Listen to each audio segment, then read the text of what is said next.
Wallagga Bahaa aanaa Kiiramuu keessatti qofa leellaa hidhattoonni Amaaraa hanga xumuraa 2016tti qofa dhaqqabsiisaniin yoo xiqqaate namoonni 580 ajjeefamuu jiraattonni BBC'tti himatan. Uummanni Oromoo gandoota aanichi qabu 18 keessa jiraatan leellaa hidhattoota Amaaraan guutuutti buqqaanii akka turan bulchaan aanichaa BBC'tti himanii jiru. Aanaan Kiiramuu gandoota 19 qabdi. Uummanni Oromoo dhoksaatti saamamaa jira, dhoksaatti du'aa jira, dhoksaatti lafti isaa fudhatamaa jira. Kaayyoon isaa immoo lafaaf qabeenyu masaa kana saamuuf dhuunfachuu fi jedhu namoonni BBC'n dubbise. Hidhattoonni faannoo maaliif akka godinaalee Wallagga Bahaa fi Horroo Guduruu irratti xiyyeeffatan yoo himanis dhimmichi babal'ifannaa lafaa ta'uu kaasu jiraattonni.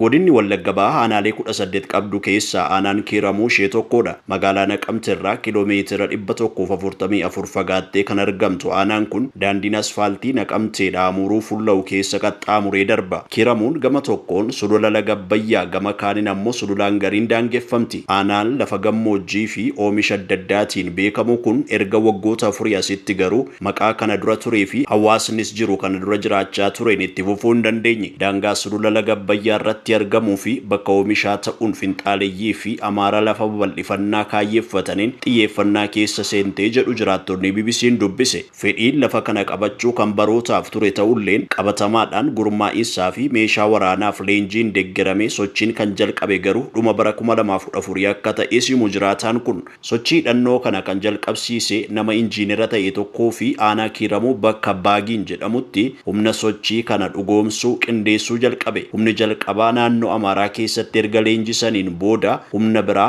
aanaa Jaardagaa Jaartee keessatti leenjisuu jalqabanii jedhu. Uummanni naannoo kana keessa jiraatus humnoota daangaa kana irratti leenjifamanii itti bobbaafamaniin gidirfamaa akka jiru jiraattonni himatu. Bulchaan aanaa Kiiramuu Obbo Biraanuu Fiqaaduu haleellaa hidhattoonni faannoo geggeessaa turan kanaan gandoota aanichi qabu 19 keessaa gandoota 18 hawaasni guutummaan guutuutti gadhiisee buqqa'ee akka ture siman. Jiraattonni BBC'n dubbise garuu bara 2015 keessaa aanaa Kiiramuu keessatti jiraataan ganda isaarratti hafeen turre jedhu. Aanicharraa Oromoonni guutummaan baqatanii akka ba'anii turanis simu. Gochi naannoo kanatti waggoota arfan darbee kaasee raawwatamaa jiru gurra miidiyaa fi addunyaa jalaa dhokatee gidiraa seenaa keessatti mul'ateen beekne keessummeessaa jirras jedhu jiraattonni. Kiiramuu Abbee Dongoroo Giddaa Ayyaanaa Jaardagaa Jaartee hangar guutee keessa Oromoon jiru guyyaa guyyaan du'a guyyaa guyyaan saamamaa qaamni maaliif duute jedhu hin jirus jedhan.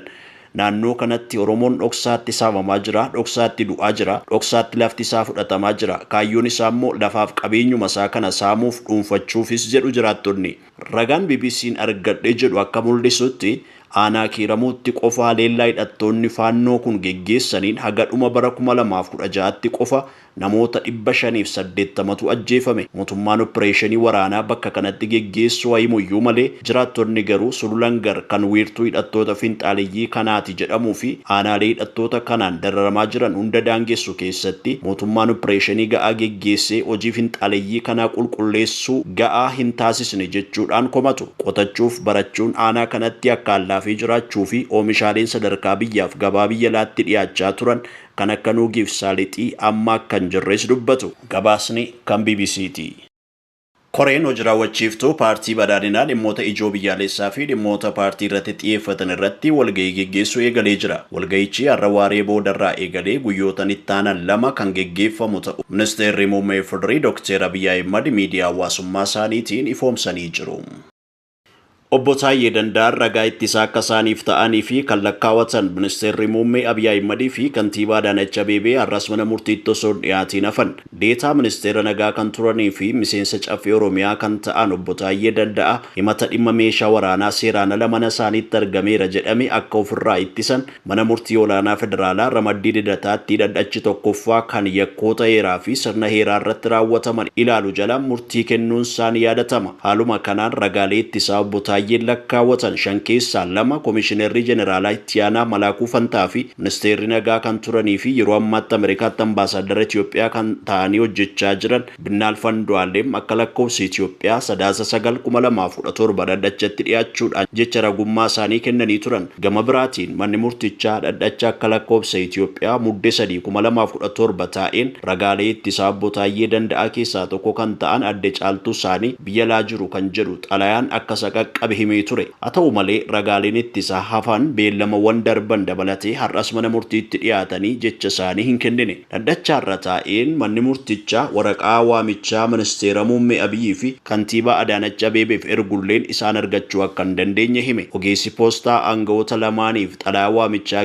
geessuu deeme xalayichatti kennuu akka hin dandeenye gama reejistiraala mana murtichaan deebiin akka kennameef dhaddachatti himee jira. Kanaafis xalayaan waamichaa gama poolisii federaalaatiin ministeera muummee Dr. Abiy Ahimad fi kantiibaa Adaanach Abeebeef akka dhaqqabu akka taasisu manni murtichaa himee jira. Haa ta'u iyyuu malee obbo Taayyee Danda'aa fi abukaattoon isaanii yaada gama mana murtichaatiin ka'e falmuudhaan dhimmichi dhimma ogeessa poostaa osoo hin taane dhimma mana murtii akka ta'e ragaaleenis waamicha mana murtii hin fudhannu jedhan taanaan manni murtichaa gara tarkaanfii itti aanutti deemuu akka qabu dubbatan. Haa ta'u malee manni murtichaa ragaalee ittisaa eeramanii fi waraqaan waamichaa gama poolisii federaalaan akka geeffamuuf akka taasisu himuudhaan waxabajjii 30/2017 beellama qabatee jira.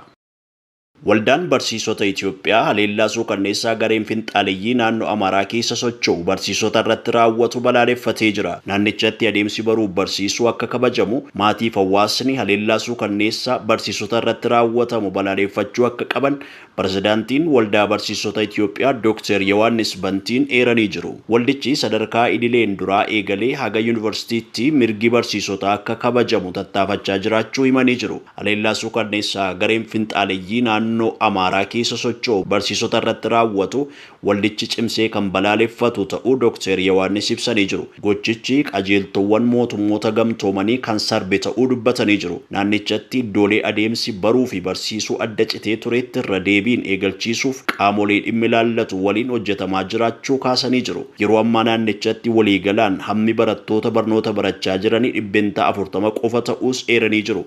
Biiroon nagaaf tasgabbii naannoo Amaaraa akka beeksisetti ammoo garee finxaaleessa nama ukkaamsuu fi ajjeesuun adeemsa baruuf barsiisuu jeequun barsiisota irratti miidhaa geessisaa jiru irratti tarkaanfii fudhachaa jiraachuu ibsee jira.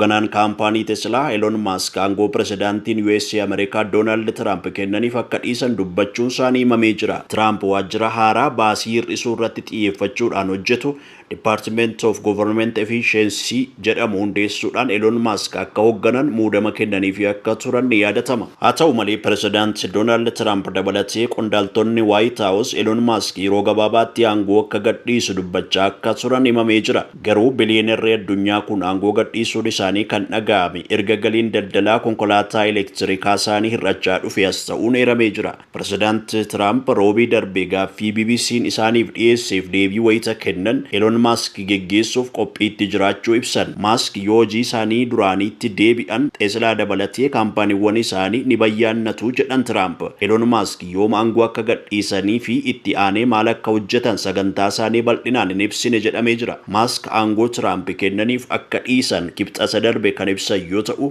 kunis erga raafamni dinagdee Teslaa mudateetii jedhamee jira. Bu'aan Teslaa bara kanaa 71 irrachuu ragaaleen ni mul'isu. Elon Musk aangoo Tiraampiin kennameef yoo gadhiisan karoorri Tiraamp akkam ta'a kanneen jedhanis heddummachaa jiraachuun eeramee jira.